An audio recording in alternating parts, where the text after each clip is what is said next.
मंसूर के सामने जब करीम दाद की असलियत आती है तब तक बहुत देर हो चुकी होती है। मंसूर अपना सब कुछ खो बैठता है जब तक उसके सामने करीम दाद की असलियत आती है। यहाँ तक कि वो करीम दाद की बातों में आकर रुबाब को घर से भगा कर ले आता है और यहाँ रुबाब को अपना खुला दुश्मन भी बना लेता है, क्योंकि यहाँ पर समझ आ जाती है मंसूर को करीम दाद उसे एक मोहरे के तौर पर इस्तेमाल कर रहा था। यहाँ रुबाब जो उससे बेइंतहा मोहब्बत करती थी, उसकी मोहब्बत का नाजायज़ इस्तेमाल करते हुए उसने यहाँ रुबाब को घर से अगवा कर लिया। रुबाब यहाँ अपनी मर्जी से मंसूर के साथ आ तो गई है, लेकिन अभी तक उसके दिल में इस बात का डाउट है कि कहीं मंसूर यहाँ उसके साथ कुछ गलत ना कर दे। यहाँ पर आप देखेंगे कि जैसे कि इस बात की खबर यहाँ रुबाब के बाप को पता चलेगी तो वो फ़ौरन से पहुंच जाएगा जेल में और कहेगा कि अगर मेरी बेटी को कुछ हुआ तो मैं तुम्हें ज़िंदा नहीं छोड़ूंगा, इसी जेल में तुम्हारी कब्र बना दूंगा।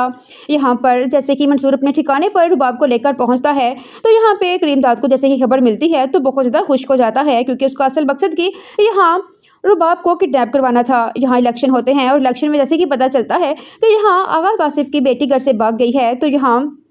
करीम दाद इलेक्शन जीत जाता है और यहाँ वो जेल से भी रिहा हो जाता है। लेकिन यहाँ आगा वासिफ बुरी तरीके से हार जाता है, क्योंकि यहाँ पर उसकी बेटी घर से भाग जाती है, जिसकी वजह से सोसाइटी में उसकी बहुत ज़्यादा बेइज्जती बदनामी हो जाती है। यहाँ इस बात का फ़ायदा उठाते हुए करीम दाद यहाँ मंसूर को सियासत से पीछे हटने पर कहता है। रुबाब जैसे कि यहाँ मंसूर से कहती है कि मुझे घर वापस जाना है, तो यहाँ मंसूर को कुछ समझ नहीं आ रहा होता कि वो करे तो क्या करे, इसलिए वो खामोशी से अब यहाँ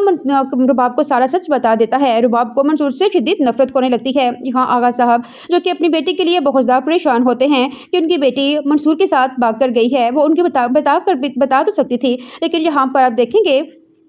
आगा साहब जो कि रुबाब की वजह से बेहद परेशान होते हैं और एक तरफ उनको परेशानी अलग से होती है कि वो इलेक्शन भी हार चुके हैं। यहाँ रुबाब की माँ जब यहाँ आगा वासिफ से कहती है कि मेरी बेटी अगर मुझे ना मिली तो मैं किसी को माफ़ नहीं करूँगी, तो यहाँ जैसे कि मंसूर रुबाब को वापस कर भेजता है तो आगा वासिफ आसिफ के मरने के बाद रुबाब को इलेक्शन पे खड़ा कर देते हैं।